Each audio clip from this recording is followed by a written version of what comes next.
Ceci est un livre audio autogénéré par Google. Logique juridique. Fondé par Gérard Marcoux.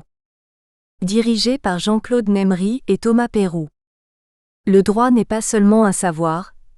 Il est d'abord un ensemble de rapports et pratiques que l'on rencontre dans presque toutes les formes de société. C'est pourquoi il a toujours donné lieu à la fois à une littérature de juristes professionnels, produisant le savoir juridique, et à une littérature sur le droit, produite par des philosophes, des sociologues ou des économistes notamment. Parce que le domaine du droit s'étend sans cesse et rend de plus en plus souvent nécessaire le recours au savoir juridique spécialisé, même dans des matières où il n'avait jadis qu'une importance secondaire, les ouvrages juridiques à caractère professionnel ou pédagogique dominent l'édition, et ils tendent à réduire la recherche en droit à sa seule dimension positive. À l'inverse de cette tendance, la collection Logique juridique des éditions L'Harmattan est ouverte à toutes les approches du droit.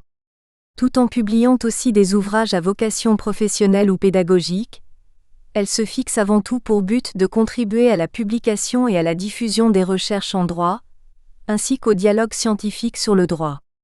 Comme son nom l'indique, elle se veut plurielle. Dernière parution. Romain Fedel, La société en commandite spéciale. Essai en droit luxembourgeois, 2022. Christina Elena Popatache, Vers un droit de l'âme et des bioénergies du vivant, 2022. Sabine Ndeze Amoa, Le permis de construire dans le droit de l'urbanisme, 2022. Demba Mbo, Le secret dans l'arbitrage international, approche critique, 2021. Benoît Gremare, de l'arme nucléaire française. Essai sur la constitutionnalisation de la force de frappe, 2021. Gladys Trezenem, La dignité de la personne humaine et le juge administratif, 2021. Chrissy Papanikaolaou, Le principe de l'État social, étude sur les limites de l'activité législative en droit comparé français et hellénique, 2021. Yves-Gabriel Djeykakam-Dom, La responsabilité des ordonnateurs des crédits publics dans le système financier contemporain.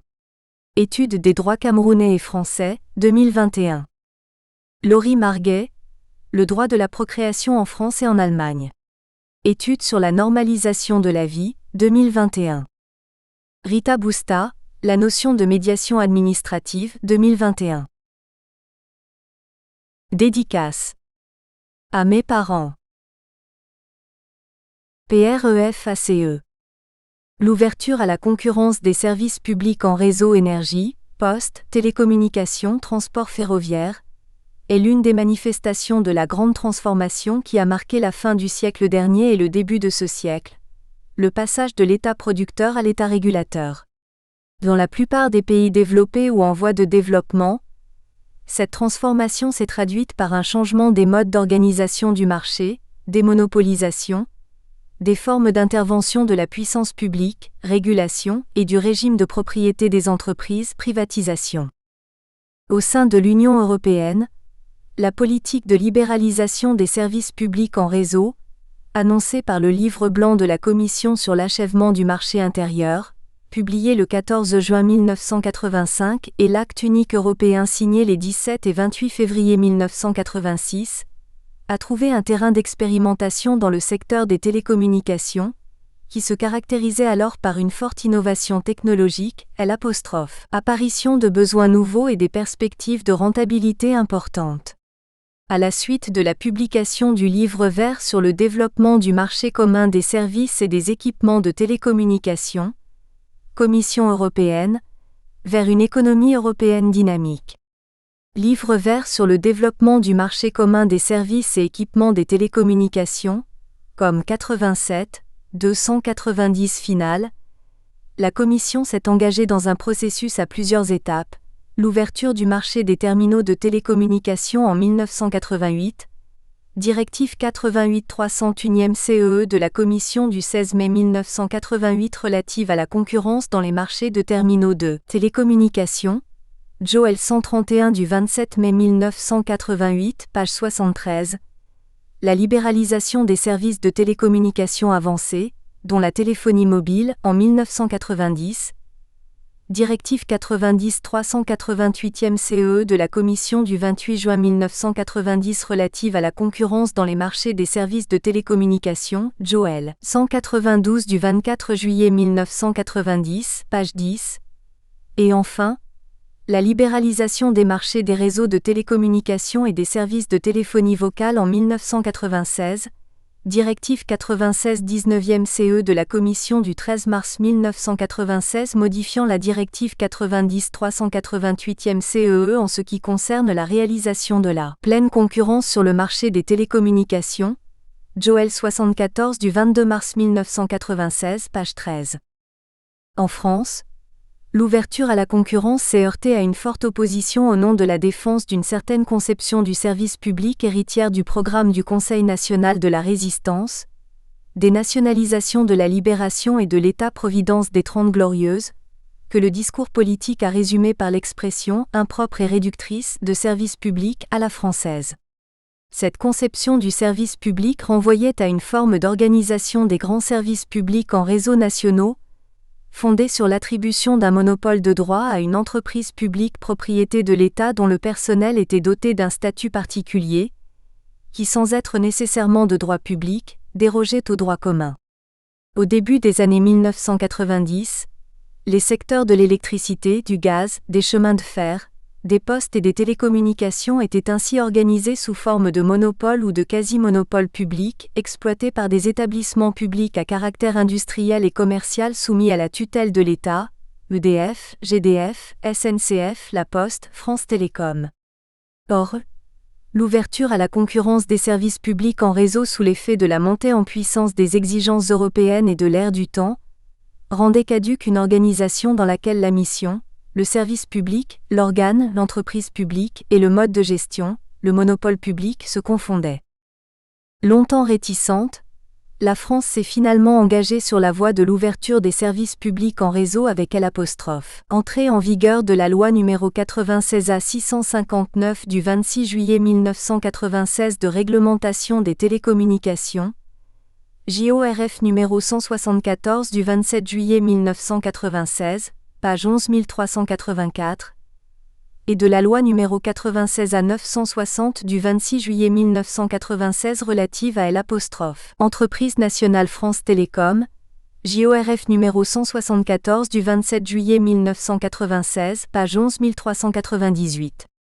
Ces deux lois ont jeté les bases d'une nouvelle organisation du secteur des télécommunications en soumettant à un régime d'autorisation l'établissement et l'exploitation d'un réseau ouvert au public ainsi que la fourniture du service téléphonique au public, en consacrant un droit à l'interconnexion au réseau de télécommunications, en garantissant le service public dans un environnement concurrentiel au travers de la mise en place d'un fonds de service universel abondé par tous les opérateurs de télécommunications et en transformant L'.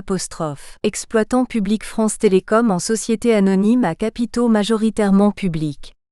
Surtout, la loi du 26 juillet 1996 de réglementation des télécommunications a instauré une autorité administrative indépendante, chargée de la régulation du secteur des télécommunications. L'Autorité de régulation des télécommunications, ART, qui est devenue L'. Autorité de régulation des communications électroniques et des postes, ARCEP, en 2005, Loi n° 2005/516 du 20 mai 2016 relative à la régulation des activités postales, JORF du 21 mai 2005, texte numéro 1, a constitué le modèle institutionnel sur lequel se sont formées les autorités indépendantes françaises de régulation de L'. Énergie, Commission de régulation de l'énergie et des transports, Autorité de régulation des transports, comme de nombreux régulateurs sectoriels ailleurs dans le monde. L'AR a été ainsi l'un des modèles dont se sont inspirés les rédacteurs de la loi égyptienne n° 10-2003 relative à la régulation des télécommunications instituant l'Autorité nationale de régulation des télécommunications, National Telecommunication Regulatory Authority, NTRA. L'origine de la thèse de doctorat soutenue par M. Abdelmohsen Chea, le 8 février 2021 à l'Université de Strasbourg, dont est tiré le présent ouvrage, est à chercher dans cette filiation institutionnelle entre la NTRA et l'ARCEP, qui rappelle les liens historiques unissant l'Égypte et la France. La double culture juridique de M. Abdelmohsen Chea, membre du Conseil d'État d'Égypte et ancien élève de l'École nationale d'administration, ENA, lui a permis de se livrer une étude comparative mettant en évidence les convergences et les divergences qui rapprochent ou séparent les autorités de régulation des télécommunications égyptiennes et françaises. Mais cet ouvrage est davantage qu'une étude de droit comparé, portant sur deux autorités administratives spécialisées. Le mérite de son auteur est de proposer une véritable thèse de droit public, démontrant, à la lumière de deux expériences nationales inscrites dans des contextes politiques et économiques différents, que l'ouverture à la concurrence des services publics de réseau, bien loin de se réduire à une forme de déréglementation, s'est accompagnée d'un redéploiement de la puissance publique seule à même d'assurer la pérennité de sa mission fondamentale de garante de l'ordre public économique, du service public et de l'intérêt général. L'avènement de la régulation en tant que fonction juridique consistant à concilier les impératifs concurrentiels et extra-concurrentiels dans un secteur, celui des télécommunications par exemple, ouvert à la concurrence et la création d'autorités de régulation dotées de prérogatives de puissance publique ont ainsi contribué, en France comme en Égypte, à la permanence de l'État en économie de marché. Jean-Philippe Covard, professeur à l'Université de Strasbourg. Avertissement. Cet ouvrage est tiré d'une thèse de droit soutenue le 8 février 2021 à l'Université de Strasbourg. Elle a été dirigée par M. Jean-Philippe Covard, professeur à l'Université de Strasbourg. Le comité du jury a été présidé par M. Gabriel Eckert, professeur à l'Université de Strasbourg, et composé de Mme Aurore Lageana Meyer, professeur à l'Université de Rouen, M. Hubert Delzangle, professeur à Sciences Po Bordeaux et M. Louis de Fournoux, maître des conférences à l'Université de Strasbourg. En vue de la publication du présent ouvrage, le travail de thèse accompli a dû être actualisé. Cet ouvrage comporte en effet des développements encore plus récents, touchant au sujet traité. De plus, la structure de l'ouvrage a été adaptée pour répondre plus adéquatement aux attentes d'un lectorat plus large. Liste des principaux acronymes et abréviations. Introduction générale. 1. La fonction de régulation est apparue lorsque les États, français comme égyptiens, se sont engagés dans la voie de la libéralisation des grands réseaux de l'État, télécommunications, postes, électricité, gaz et transport. 2. Longtemps soumis à un régime de monopole public, les grands réseaux étaient établis et exploités par l'État. C'est à travers ces réseaux que l'État fournissait les services aux usagers. Il s'agissait alors d'un service public de prestation que l'État gérait par ses propres moyens et sous sa responsabilité, selon des lois régissant ce service public, les fameuses lois de Roland, continuité, égalité, adaptabilité, et selon des règles exorbitantes au droit commun. 3.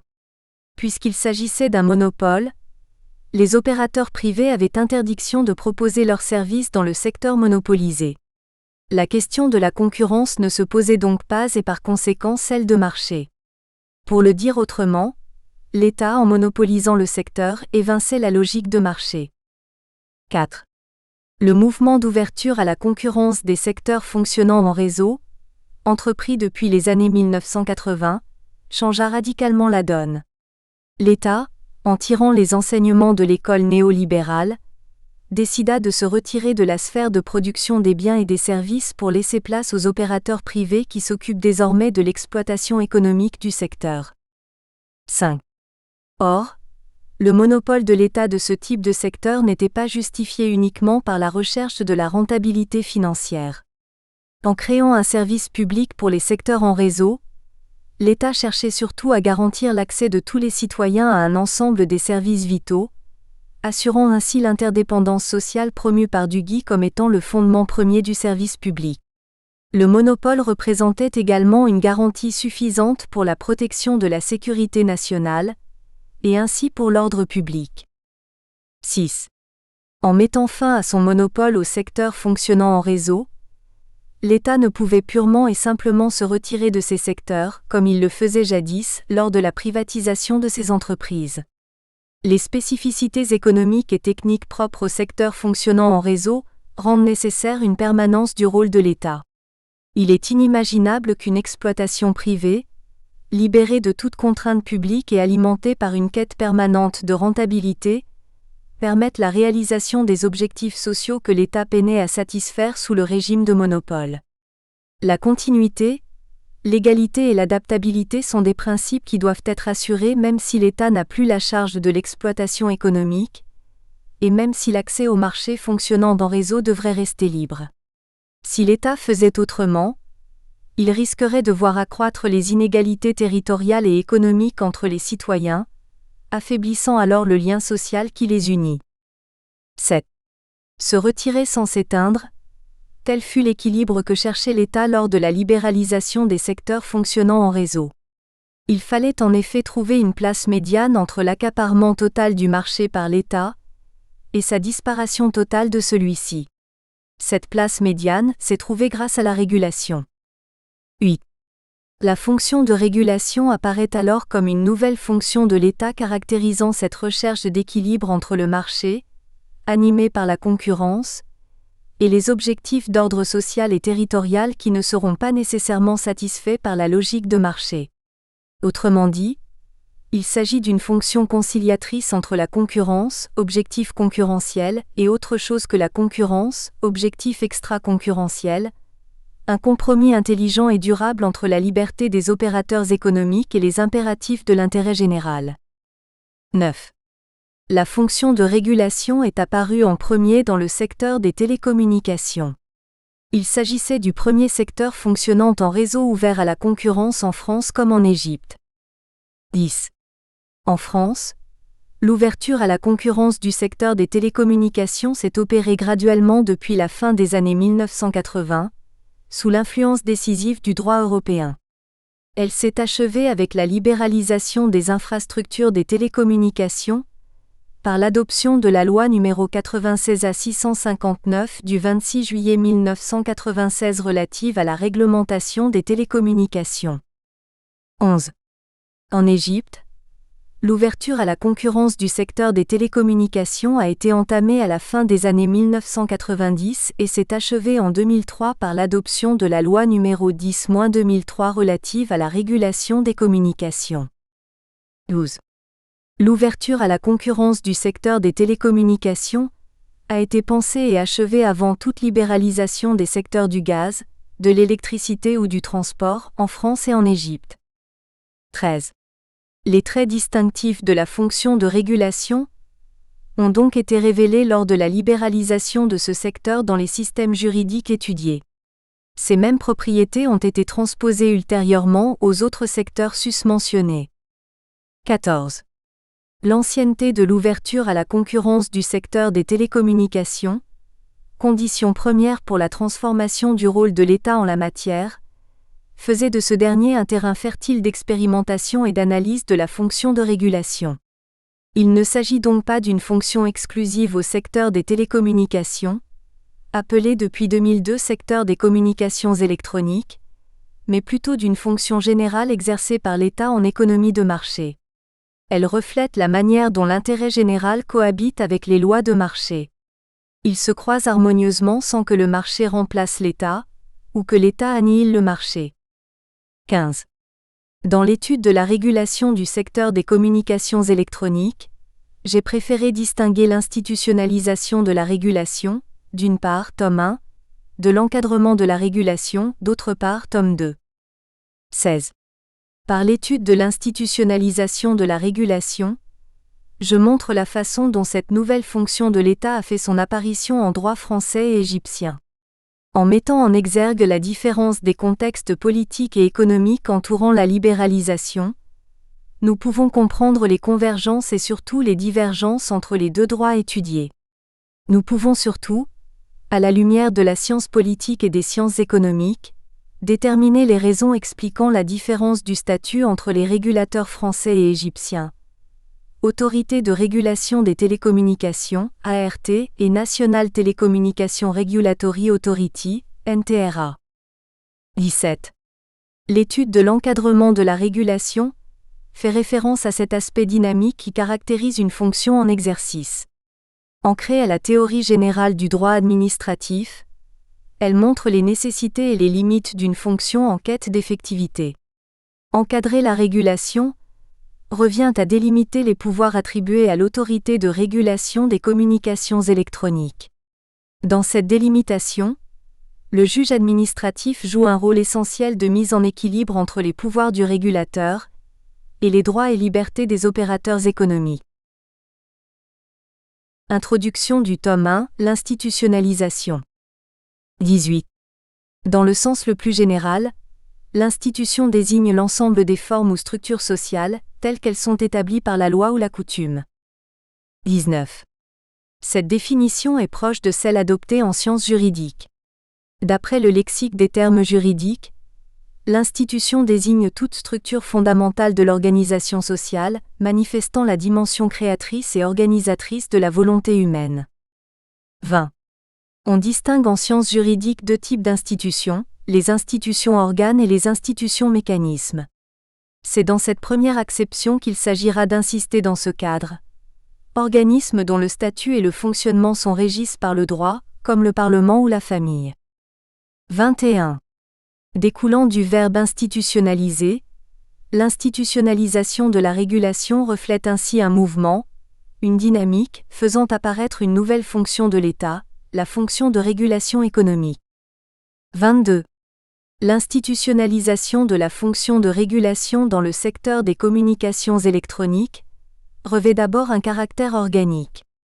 Celui-ci se rapporte à l'organe chargé de la régulation du secteur. Les États français et égyptiens ont créé un organe spécifique, l'Autorité de régulation des communications électroniques. L'étude de cet organe permet de comprendre le contexte d'émergence et les raisons pour lesquelles cet organe a été institué, ainsi que l'implication de ces deux éléments sur son statut dans les deux droits étudiés, titre I. 23. Au-delà de l'aspect organique de la régulation, l'institutionnalisation de la régulation comporte un autre aspect matériel. Celui-ci s'illustre à travers l'ensemble de missions concurrentielles et extra-concurrentielles dont la réalisation incombe au régulateur des communications électroniques. Considérée jadis comme antinomique, la fonction de régulation économique introduit une nouvelle logique de conciliation entre ces missions diverses. Il revient au régulateur de trouver in fine l'équilibre permettant la réalisation de l'ensemble de ces missions dans le cadre concurrentiel du marché. Titre 2. Titre I. La construction organique des autorités françaises et égyptiennes de régulation des communications électroniques. 24. L'autorité de régulation des communications électroniques a acquis un statut singulier parmi les autres institutions de l'État, du fait des circonstances particulières dans lesquelles elle a émergé. 25. Examiner la singularité du statut du régulateur des communications électroniques revient nécessairement à s'interroger au préalable sur l'historique de sa création. En effet, l'autorité de régulation des communications électroniques a vu le jour dans un contexte spécifique, l'ouverture à la concurrence du secteur des télécommunications et le retrait de l'État de la sphère de production des biens et services de télécommunications. La métamorphose des fonctions de l'État s'est répercutée non seulement sur son rôle dans le secteur, mais aussi sur sa structure institutionnelle. L'émergence de l'autorité de régulation des télécommunications s'est inscrite pleinement dans cette dynamique. La création de l'autorité répondait en effet à des besoins spécifiques d'un secteur en pleine mutation. Chapitre 1. 26. Du fait de ces impératifs contextuels, l'autorité de régulation des télécommunications a été dotée de traits statutaires singuliers la distinguant des autres institutions de l'État. Le trait le plus notable reste la position de l'autorité par rapport au gouvernement. En effet, la recherche d'une certaine impartialité objective nécessitait de mettre une certaine distance entre l'autorité de régulation des télécommunications et le gouvernement, mettant l'autorité à l'abri de toute influence politique. Cette distance s'est traduite dans la plupart des États par l'indépendance de l'autorité de régulation à l'égard du gouvernement. Depuis lors, cette caractéristique d'indépendance au sein de l'État et non par rapport à lui, constituait un élément fondamental marquant dans des degrés variables selon les États, le statut du régulateur des communications électroniques, chapitre 2. Chapitre I. La création d'une autorité de régulation des communications électroniques. Un choix commun dans des contextes différents. 27.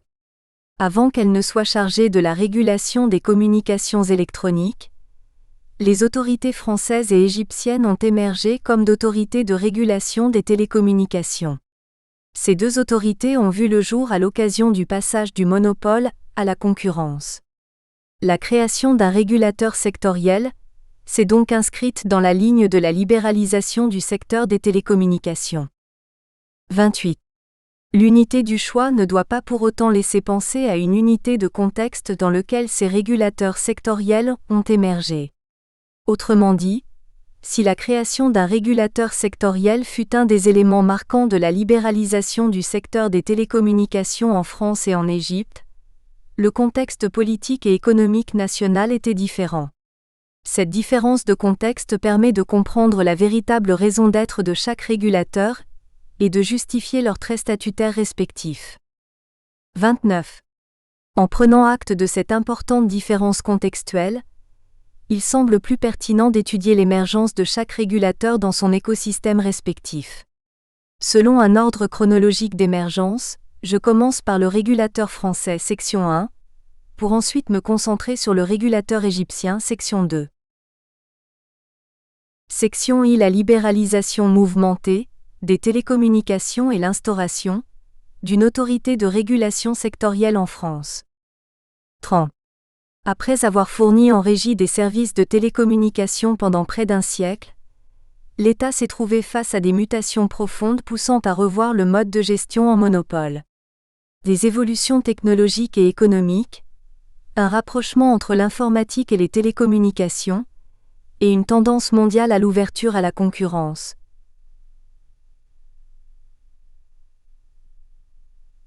Telles furent les nouvelles donnes qui accentuèrent la remise en cause de l'emprise de l'État sur le secteur des télécommunications. 31. Sous l'effet du droit communautaire et de la libéralisation des marchés dans la communauté économique européenne, l'emprise de l'État sur le secteur des télécommunications allait être réduite progressivement, marquant le début de la phase de démonopolisation. 32. Tous ces enjeux formèrent donc les prémices de l'ouverture à la concurrence du secteur des télécommunications. 1. 33. Avec la libéralisation du secteur des télécommunications, une redéfinition du rôle de l'État en la matière s'est imposée. Son statut d'exploitant n'était plus adapté à un secteur libéralisé. L'État allait devoir se concentrer sur l'organisation des règles de la concurrence sur le marché, et sur l'atteinte des autres objectifs d'intérêt général. Le rôle et le statut de l'État en tant qu'exploitant allaient donc s'éclipser, pour laisser la place à son nouveau rôle de régulateur. Dans la quête d'impartialité, cette nouvelle fonction de régulation du secteur des télécommunications allait être confiée à une autorité indépendante qui l'exerce au nom de l'État. 2. 1. La contestation du monopole d'État, dans le secteur des télécommunications. 34.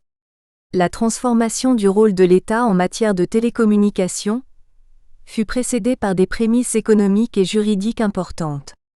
Ceux-ci ont comme dénominateur commun la remise en question du monopole d'État dans le secteur des télécommunications et la nécessité de son ouverture à la concurrence. D'abord, sous l'influence des évolutions technologiques et économiques, une tendance à l'ouverture à la concurrence du secteur des télécommunications apparut dans un certain nombre de pays les plus avancés. A. Le droit communautaire, d'esprit éminemment libéral, joua ensuite un rôle fondamental dans la libéralisation du secteur des télécommunications. B. A. La remise en cause de la philosophie économique du monopole. 35. La gestion en monopole des télécommunications reposait sur une certaine légitimité économique. Sous l'effet des évolutions technologiques du XXe siècle, la légitimité du monopole s'effrita au profit d'un retour de légitimité de la concurrence. Cela enclencha un revirement du dogme monopolistique dans les pays les plus avancés. Cette évolution influa sur la situation du secteur des télécommunications en France. 2. 1. Le monopole naturel des télécommunications en mutation. 36. En quête d'efficacité économique, la littérature économique du XIXe siècle proposa des justifications à l'établissement du monopole sur les marchés de réseau, A. Sous l'effet des évolutions technologiques du XXe siècle, ces justifications ne furent plus valables, notamment dans le secteur des télécommunications, B. A. Le monopole naturel, fondement de la gestion monopolistique des télécommunications. 37. Les enseignements de l'économie classique de la main invisible perçoivent la concurrence comme le moteur qui anime les marchés, par le jeu de l'offre et de la demande. Ces mécanismes de marché doivent l'amener, d'une manière spontanée, à l'équilibre et à la meilleure utilisation des ressources rares. La concurrence est donc perçue comme garant d'une allocation optimale de ressources. 38. Si ce postulat est validé comme règle générale pour le meilleur fonctionnement de marché, cette règle accepte néanmoins une exception, les marchés dits de réseau. 39. Les marchés de réseau, tels les marchés du gaz, de l'électricité, des chemins de fer, des postes ou encore des télécommunications, constituent un type particulier de marché où la concurrence n'est pas porteuse d'efficacité dans l'utilisation des ressources. La production d'un certain bien par une multiplicité de producteurs coûte plus cher à la collectivité que sa production par un seul producteur.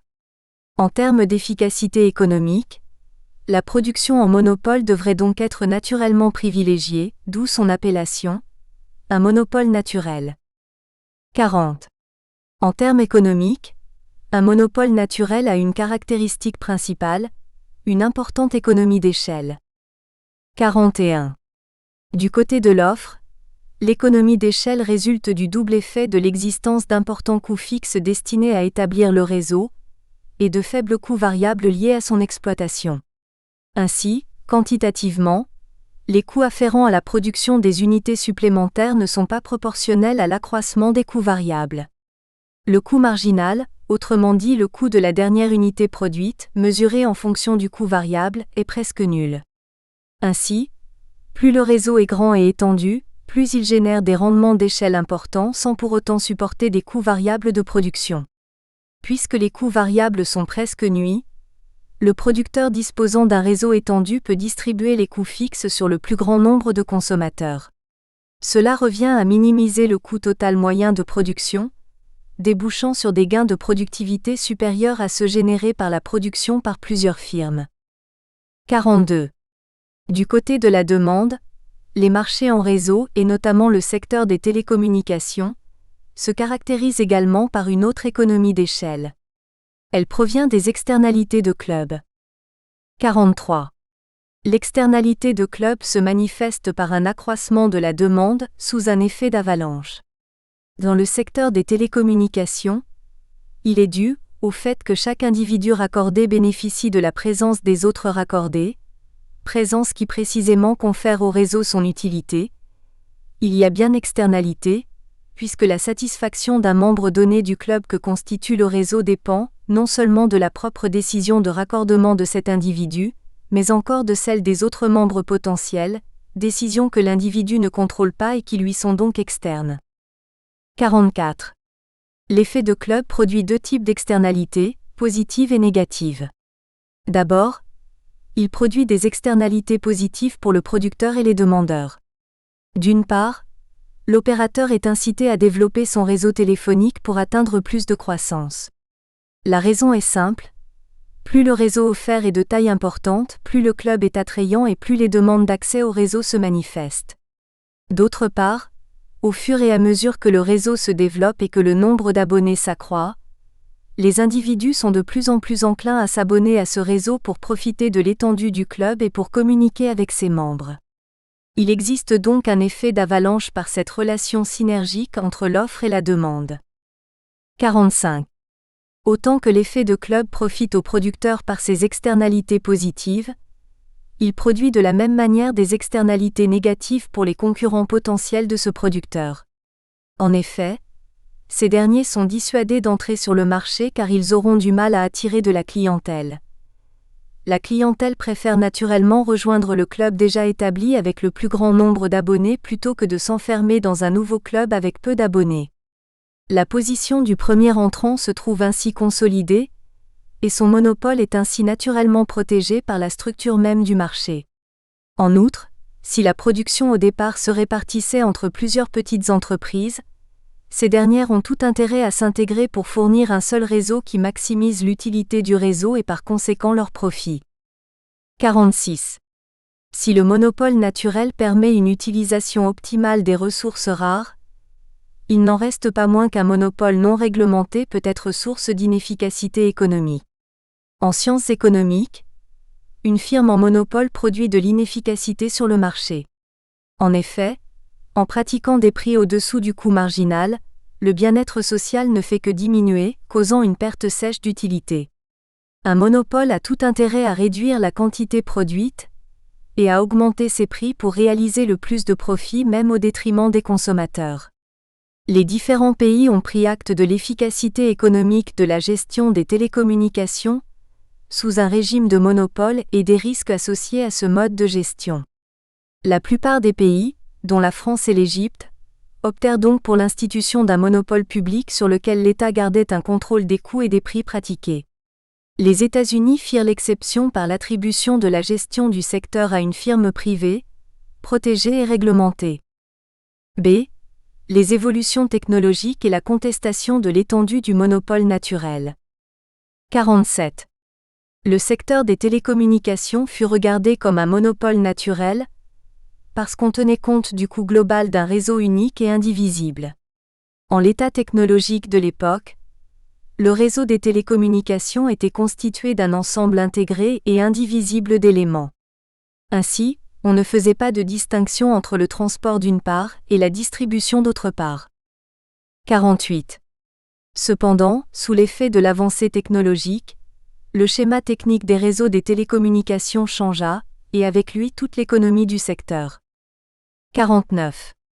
D'abord, avec l'introduction des équipements techniques avancés de commutation et de transport, on put distinguer au sein du réseau des télécommunications trois composantes principales, le transport, la collecte et la distribution. La ventilation des coûts afférents à chaque composante permit de cerner plus précisément le segment du marché qui réunit les caractéristiques du monopole naturel. Cet exercice permit de constater que la partie des réseaux de distribution locale, la partie terminale arborescente du réseau, était la plus coûteuse, celle dont la duplication est économiquement inefficace. Partant de ce constat, la gestion en monopole du transport et de la collecte ne se justifiait plus. La concurrence sur ces segments du marché permet en effet une utilisation plus efficace des ressources. 50. De plus, l'établissement des réseaux satellitaires et cellulaires accentua la remise en cause du monopole des télécommunications, même dans la partie terminale du réseau. En permettant de contourner la partie la plus coûteuse du réseau, par l'acheminement des services des télécommunications vers l'utilisateur final à travers les fréquences radioélectriques, les réseaux satellitaires et cellulaires voyaient leurs coûts se réduire considérablement. Dans ces conditions, les réseaux basés sur les fréquences radioélectriques échappaient complètement aux impératifs du monopole naturel, justifiant leur ouverture à la concurrence. 51. Enfin, avec le progrès technologique que constituaient les systèmes de commutation et le développement des technologies de l'information, on put distinguer au sein du secteur des télécommunications trois couches principales, haute, médiane et basse. Chaque couche constitue une activité économique distincte, exercée par des opérateurs différents. Ainsi, il n'est plus nécessaire que l'opérateur qui exploite le réseau soit le même qui fournit le service.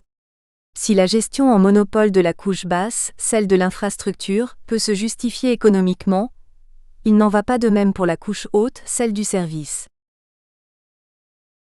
2. L'ouverture à la concurrence, une tendance mondiale en formation. 52. Sous la pression des avancées technologiques d'un secteur où le monopole ne se justifiait plus, une tendance mondiale à l'ouverture à la concurrence apparut progressivement. A.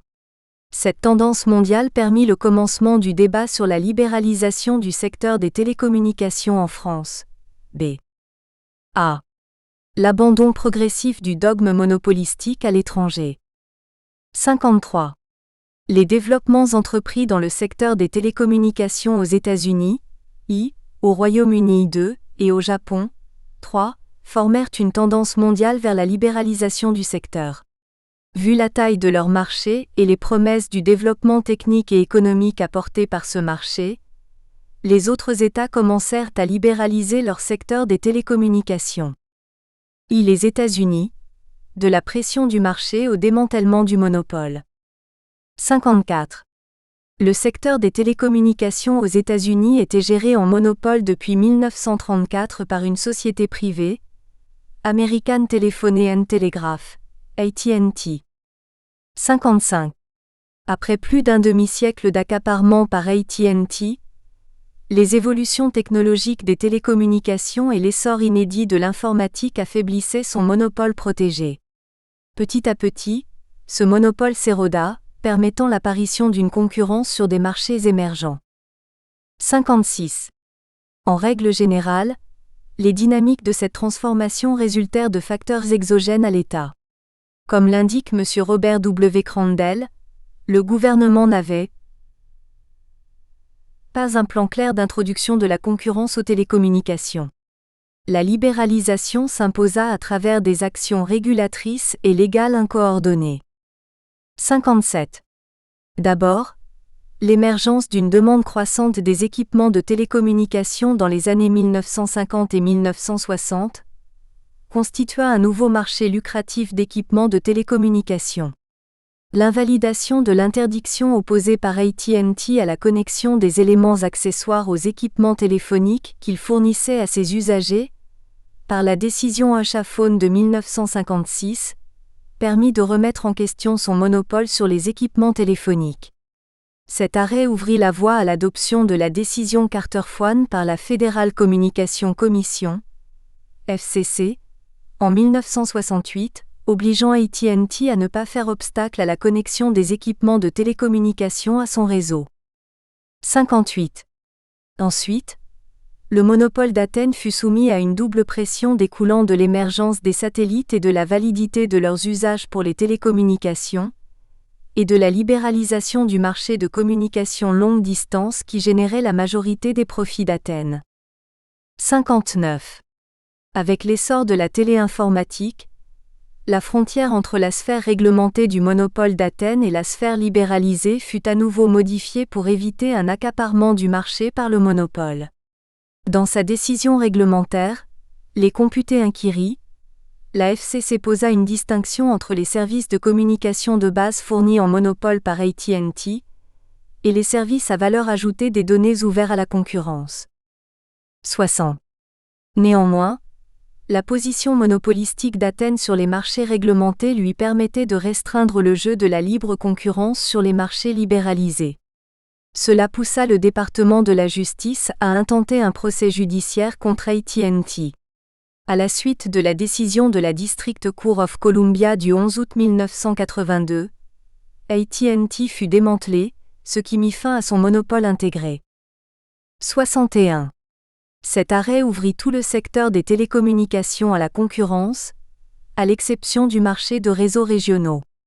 Par conséquent, AT&T put entrer sur les marchés libéralisés qui lui étaient interdits depuis 1956, notamment celui de l'informatique, et s'implanter à l'étranger. Les autres opérateurs furent également en mesure d'entrer dans le marché anciennement réservé à AT&T. Au niveau local, le démantèlement d'Athènes en monopoles régionaux, les Baby Bells, sur la téléphonie locale visa à garantir un accès non discriminatoire au réseau au profit des concurrents d'Athènes. De plus, l'indépendance organique de chaque opérateur régional devait éviter les pratiques de subventionneront croisées entre la société mère et ses filiales. 62. Cette évolution majeure ouvrit de nouvelles perspectives pour le marché de l'informatique, qui offrait déjà un avenir prometteur. Or, le développement de ce marché à une échelle globale était tributaire de l'existence de réseaux internationaux des télécommunications, ouverts, interconnectés et à haute capacité de transmission. Il y avait donc un double intérêt pour le secteur privé américain à conquérir les marchés internationaux. S'implanter sur les nouveaux marchés d'équipements, des réseaux et des services des télécommunications et ouvrir des nouveaux marchés pour la fourniture de services informatiques à distance. 63. L'intérêt du secteur privé à l'ouverture à la concurrence des marchés étrangers des télécommunications se doublait d'une nécessité d'ordre macroéconomique pour les États-Unis. En effet, le gouvernement américain se souciait d'une concurrence bidirectionnelle vers les États-Unis, sans une possibilité analogue pour les firmes américaines de s'implanter dans les autres États. Comme l'expliquent Mme Jocelyne Barrot et M. Abdelaziz Mouline. La concurrence pour la fourniture des matériels de télécommunication, à la suite de la déréglementation, est désormais très vive sur le marché américain.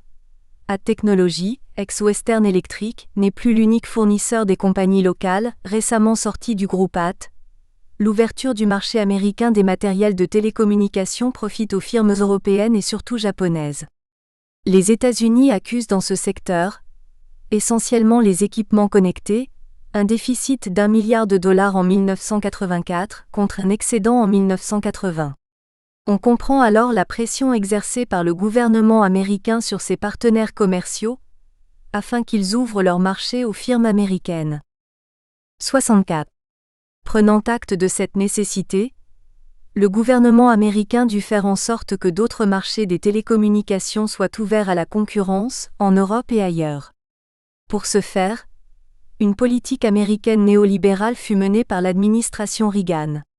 Elle incita tous les pays, développés ou en voie de développement, à prendre part à la démarche libéralisatrice par une ouverture progressive à la concurrence des marchés des télécommunications.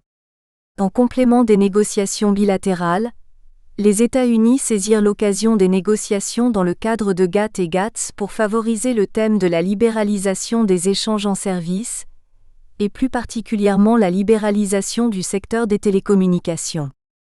2. Le Royaume-Uni, la politique économique libérale, moteur de la libéralisation. 65. Le secteur des télécommunications britanniques fut géré durant la plus grande partie du XXe siècle en monopole, par une administration d'État dénommée Post Office, chargée à la fois des postes et des télécommunications. 66. À la fin des années 1960, le Post Office rencontra des problèmes de gestion majeurs menant à une trop lente extension du parc téléphonique et à un retard considérable dans le développement technologique des réseaux. À la fin des années 1970, les problèmes ne cessèrent de s'accroître à tel point que la situation devint intenable. 67. Le tournant majeur fut l'arrivée au pouvoir d'un nouveau gouvernement conservateur en 1979, avec Margaret Thatcher comme Premier ministre. L'esprit libéral du gouvernement et sa croyance dans les vertus d'une économie fondée sur la libre concurrence forgèrent une politique gouvernementale favorable à la libéralisation en général et à l'ouverture à la concurrence du secteur des télécommunications en particulier. 68.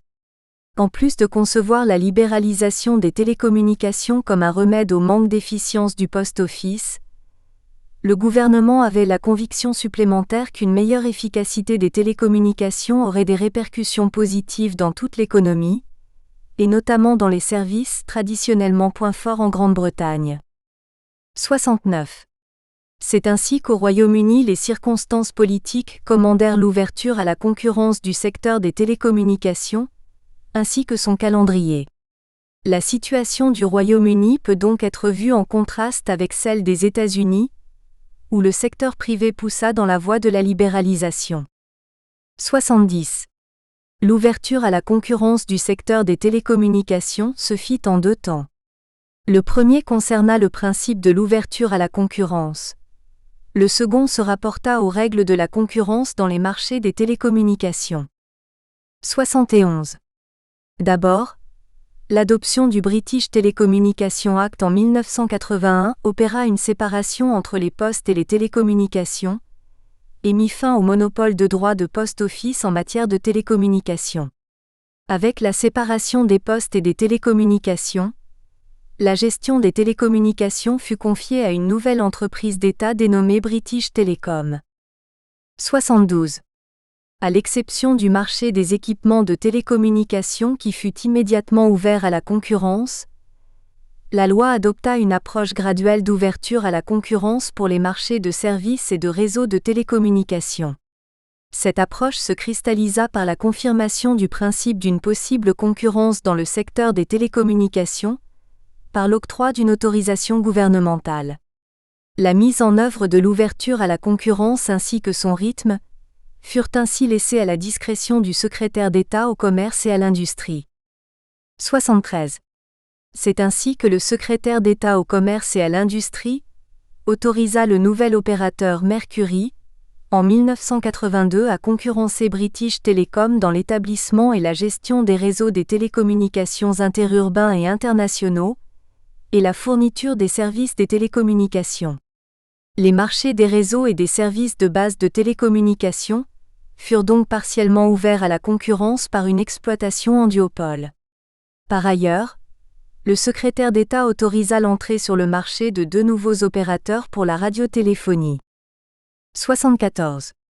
Le marché des services à valeur ajoutée de télécommunications fut également ouvert à la concurrence par une autorisation générale accordée par le secrétaire d'État au commerce et à l'industrie, à la fin de l'année 1982. 75. 2 ans plus tard, le Telecommunication Act fut adopté en 1984 pour compléter le processus de libéralisation. Cette loi créa un nouvel organe chargé de la régulation du marché, dénommé Office of Telecommunication, OFTEL. Le Telecommunication Act transforma également British Telecom en une société anonyme dont le capital social était possédé par l'État, permettant ensuite au gouvernement de procéder à la cession de plus de la moitié du capital. En conséquence, British Telecom fut privatisé. 76. C'est ainsi que le Royaume-Uni libéralisa son secteur des télécommunications, par des actions mesurées d'ouverture à la concurrence. Cela permit aux nouveaux opérateurs d'accéder aux différents marchés des télécommunications. 3. Le Japon, la libéralisation pour le commerce international. 77. Dès le commencement de l'usage du télégraphe au Japon en 1869, le secteur des télécommunications fut géré en monopole par une administration d'État. Au lendemain de la Seconde Guerre mondiale, la gestion fut confiée à une entreprise d'État, The Nippon Telegraph and Telephone Corporation, NTT. 78. Les effets de la mouvance créée par la libéralisation du secteur des télécommunications aux États-Unis et au Royaume-Uni au début des années 1980 arrivèrent très vite au Japon. 79.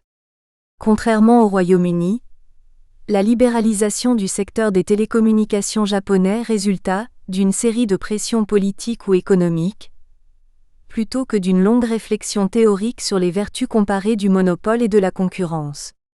Ces pressions vinrent surtout des États-Unis qui furent, parmi les plus fervents prosélytes de cette politique de dérégulation au Japon, réclamant de moindres barrières tarifaires pour les équipements et les services de télécommunications et réclamant en particulier une ouverture de la politique d'achat très intégrée de la NTT dans le cadre d'une tendance mondiale à la libéralisation de ces marchés.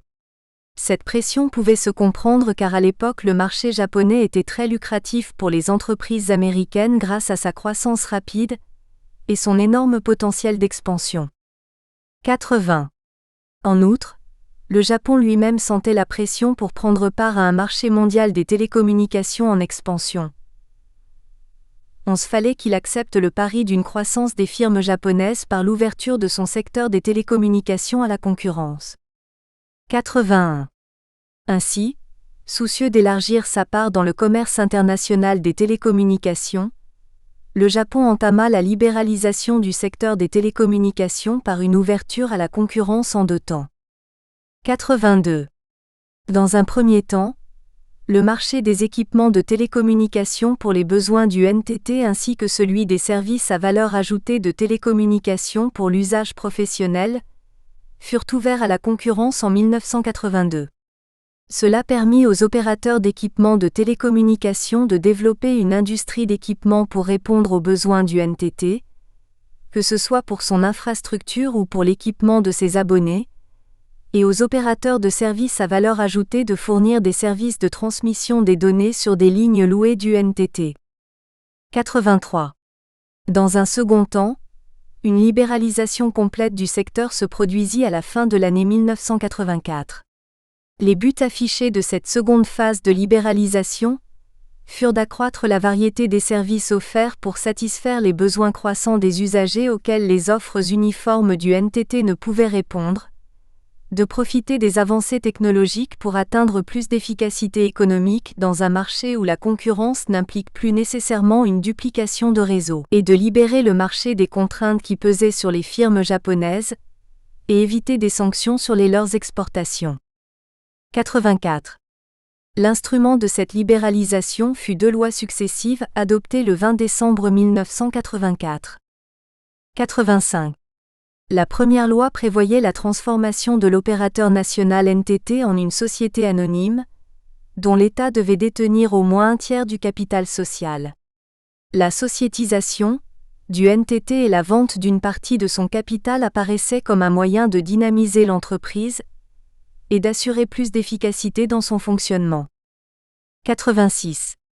La seconde loi, The Telecommunication Business Law, libéralisa d'une manière générale tout le secteur des télécommunications, des réseaux comme des services, dans des conditions variables.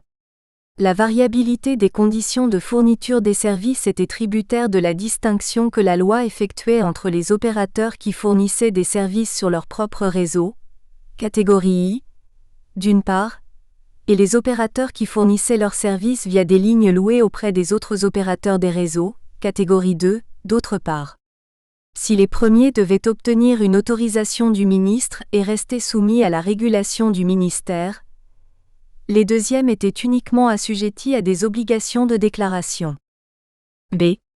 La libéralisation des télécommunications en France, l'ébauche d'un mouvement. 87. La libéralisation des télécommunications aux États-Unis, au Royaume-Uni et au Japon suscita en France un débat à propos de la pertinence et la nécessité d'une action rapide pour accompagner ces développements mondiaux. Ce débat a pu aboutir grâce à un environnement politique favorable. 88.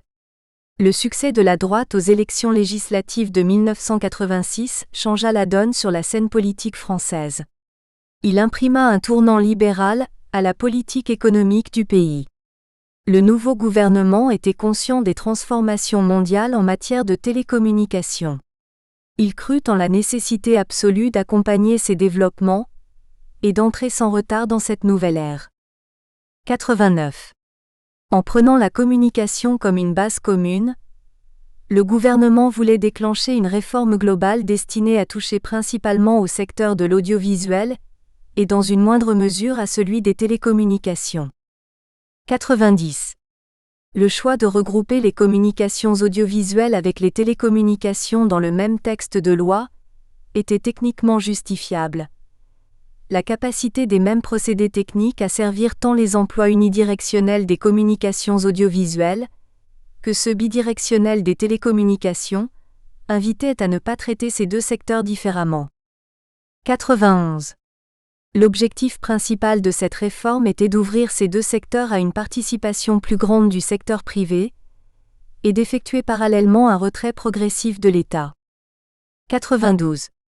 Par ailleurs, partant du constat de l'accaparement de l'État des moyens des communications dans ces deux secteurs, le gouvernement croyait que le succès du projet de réforme supposait de garantir la transparence et de dépolitiser les processus d'attribution des diverses autorisations.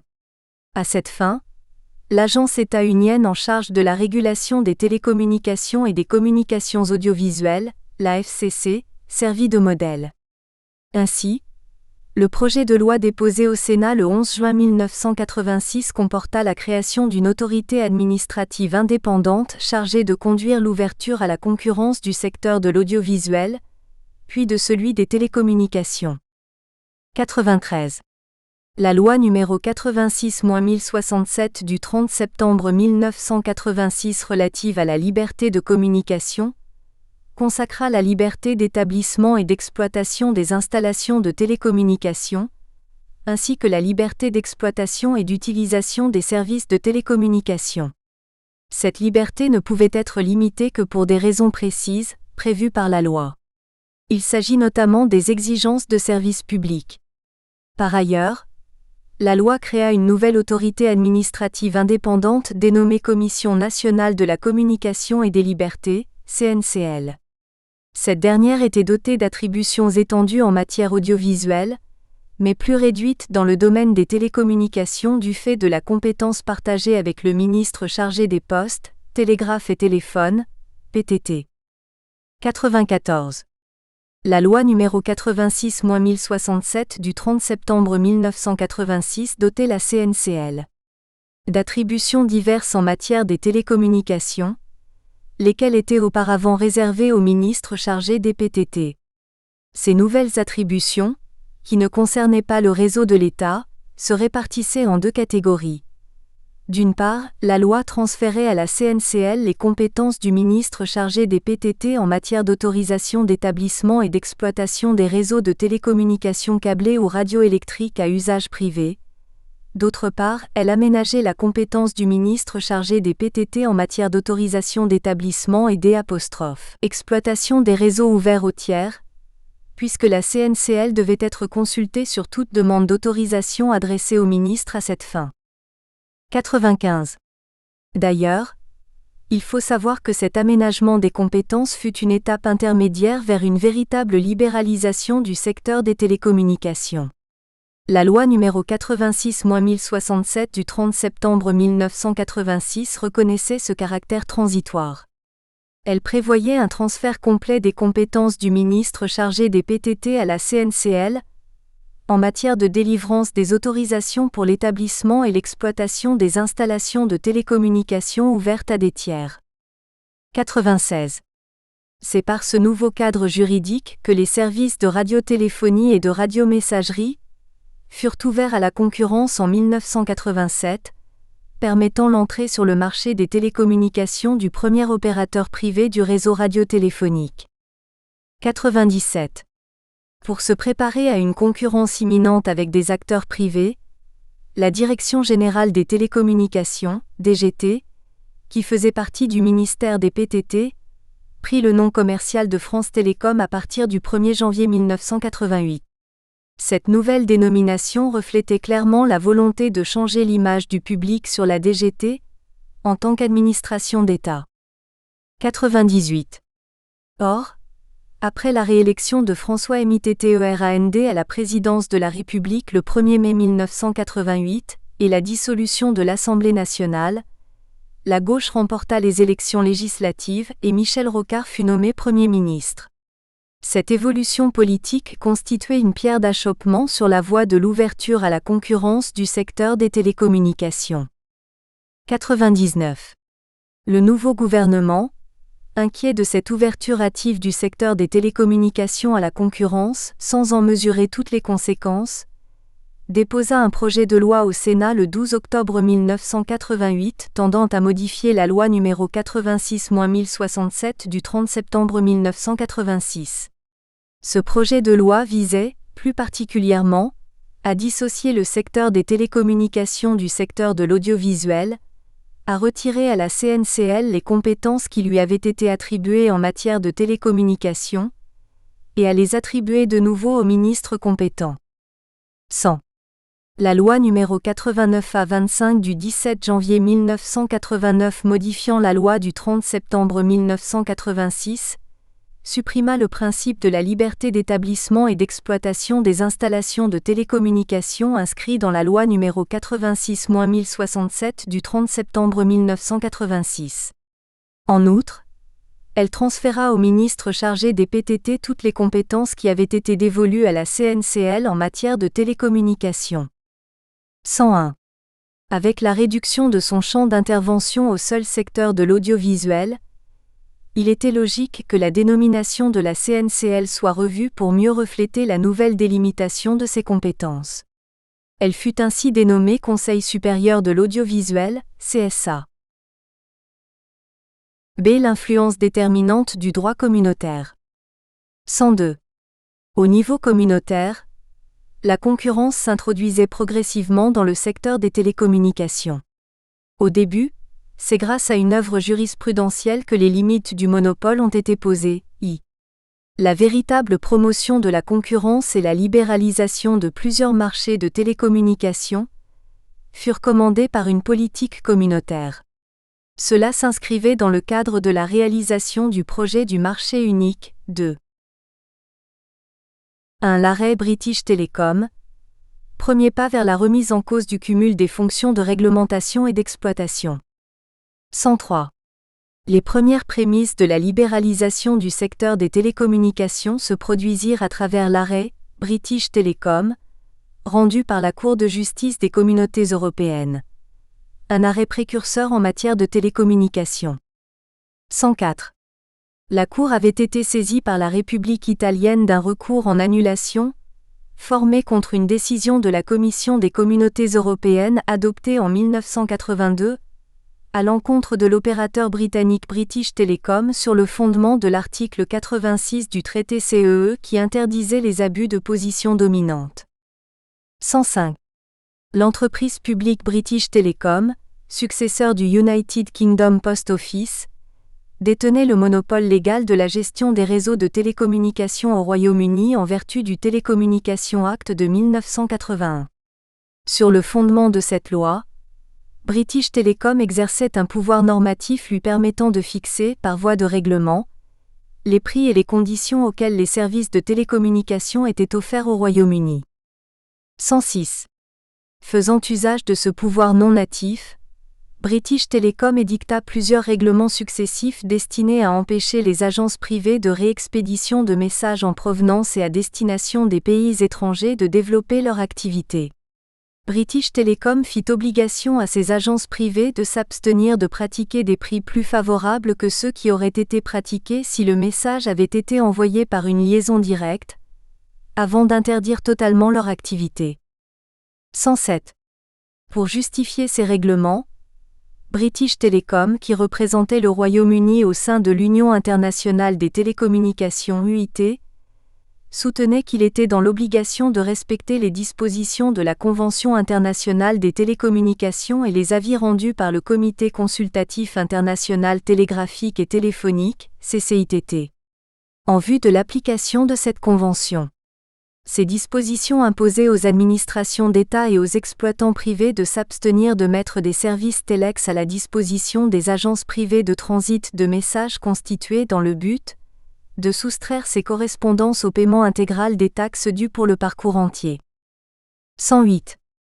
Examinant le moyen soulevé par la République italienne, tiré de l'erreur de droit commise par la Commission, en appréciant la légalité des règlements litigieux pris par British Telecom à la lumière de l'article 86 du traité CEE, la Cour confirma tout d'abord la qualification de l'activité de British Telecom en tant qu'activité d'entreprise, caractérisée par la mise à la disposition du public des installations publiques de télécommunications en contrepartie du paiement de redevances.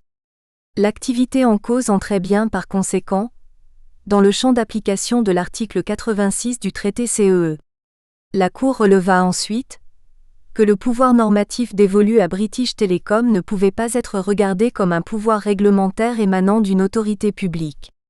Ce pouvoir, strictement limité à la fixation du prix et la formulation des conditions de fourniture des services de télécommunication, était utilisé par British Telecom en toute discrétion et en dehors de toute intervention des autorités publiques ou d'exigences législatives particulières en lien avec le contenu des règlements. Les règlements édictés étaient donc matériellement assimilables à des clauses contractuelles. La Cour considéra dès lors ces règlements comme faisant partie intégrante de l'activité d'entreprise de BT.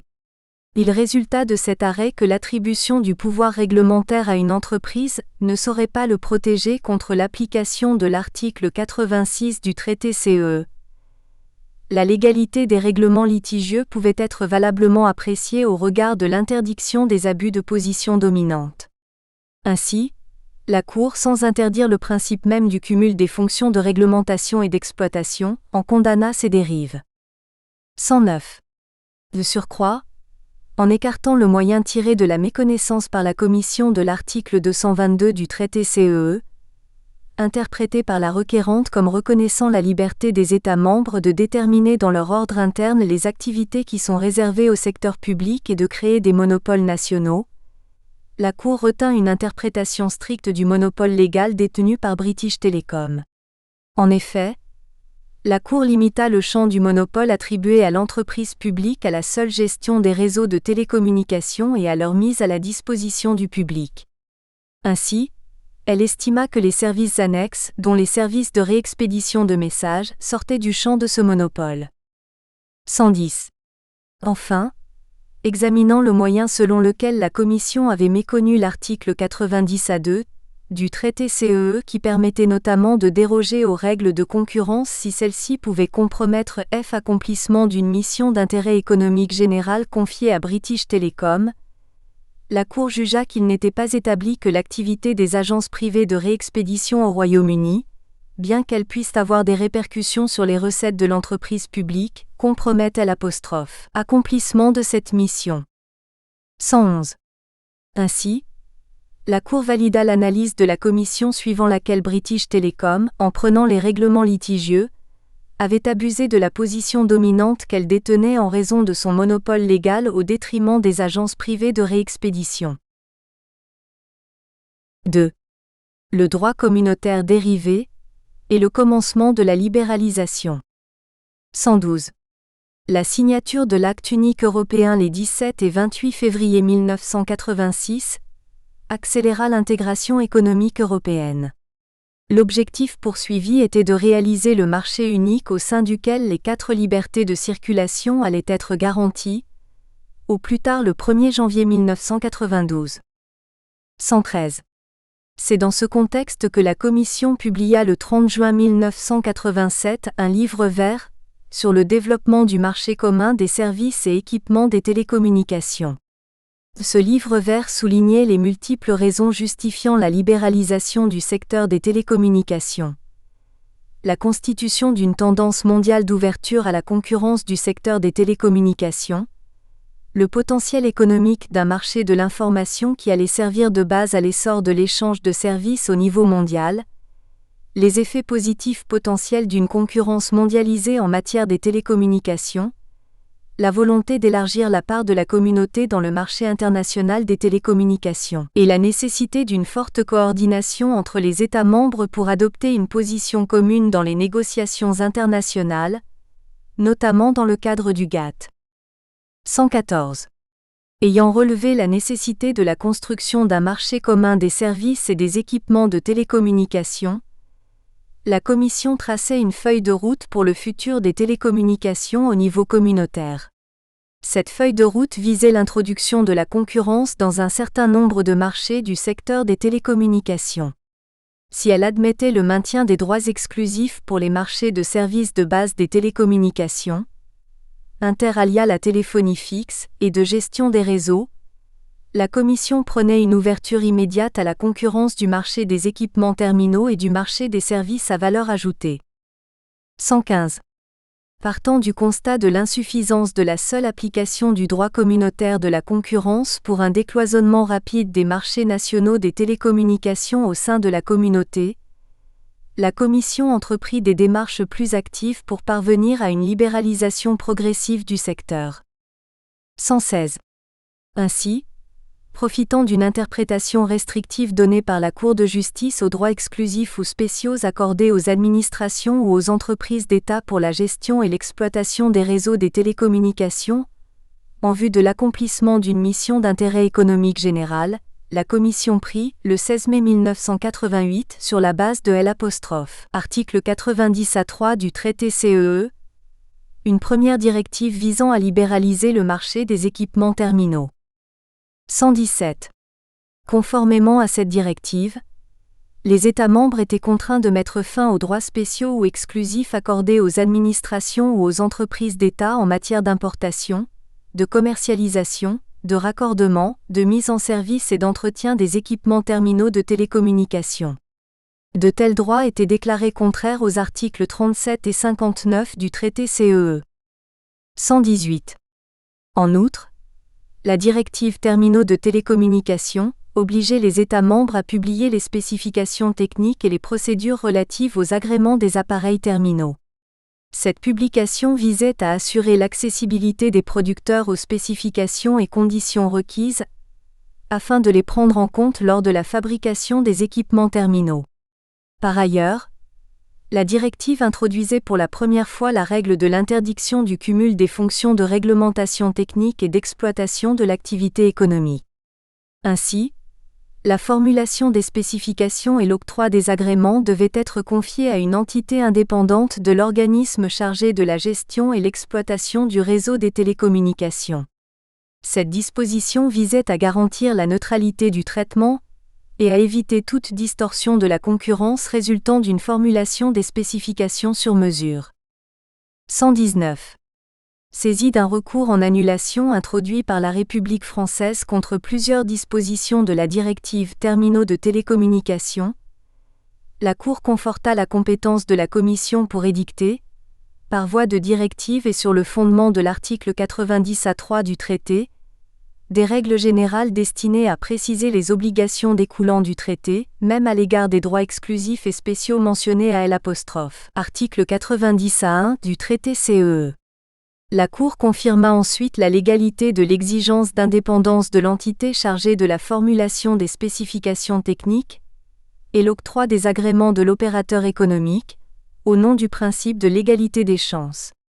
À cet égard, elle releva que confier à une entreprise qui commercialise des appareils terminaux la tâche de formaliser des spécifications auxquelles devront répondre les appareils terminaux, de contrôler leur application et d'agréer ces appareils revient à lui conférer le pouvoir de déterminer, à son gré, quels sont les appareils terminaux susceptibles d'être raccordés au réseau public et à lui octroyer ainsi un avantage évident sur ses concurrents. 120. La Commission avait été soutenue dans ses démarches de libéralisation par le Conseil des Communautés européennes. Dans le but de la réalisation d'un marché commun des services et équipements de télécommunications, le Conseil adopta la résolution du 30 juin 1988, qui reprenait intégralement le programme d'action proposé par la Commission dans sa communication du 8 février 1988, publiée pour la mise en œuvre du livre vert par une ouverture progressive du marché des télécommunications à la concurrence. 121. Or, la réalisation de ce marché était menacée par la disparité des dispositions législatives et réglementaires applicables dans les États membres. Cela relevait la nécessité d'entamer une démarche d'harmonisation au niveau communautaire, pour remédier aux problèmes qui entravaient l'ouverture à la concurrence de ces secteurs. Parmi ces problèmes se trouvaient les difficultés persistantes en rapport avec l'accès des prestataires des services au réseau public des télécommunications, à cause du caractère monopolistique des organismes chargés de sa gestion.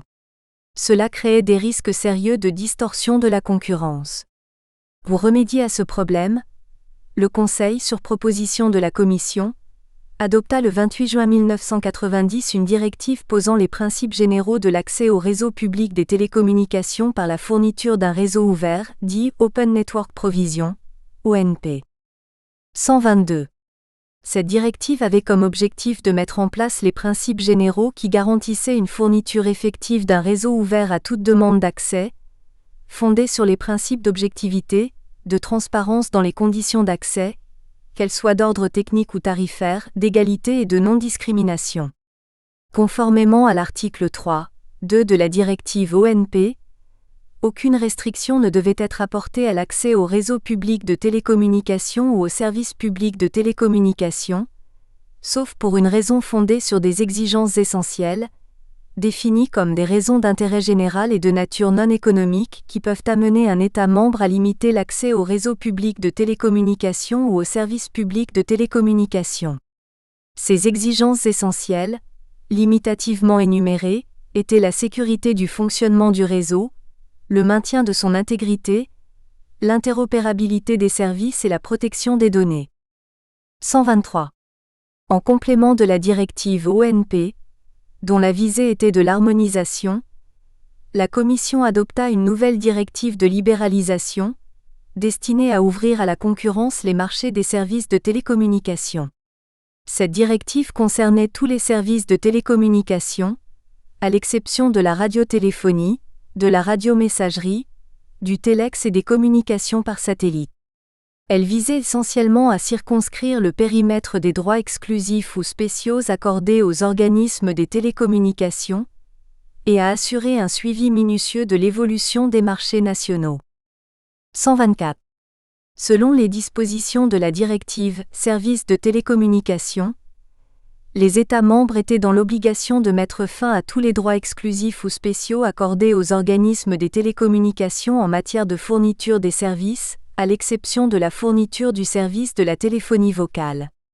Cette exception apparaissait comme nécessaire au bon accomplissement de la mission d'intérêt économique général, confiée à ces organismes.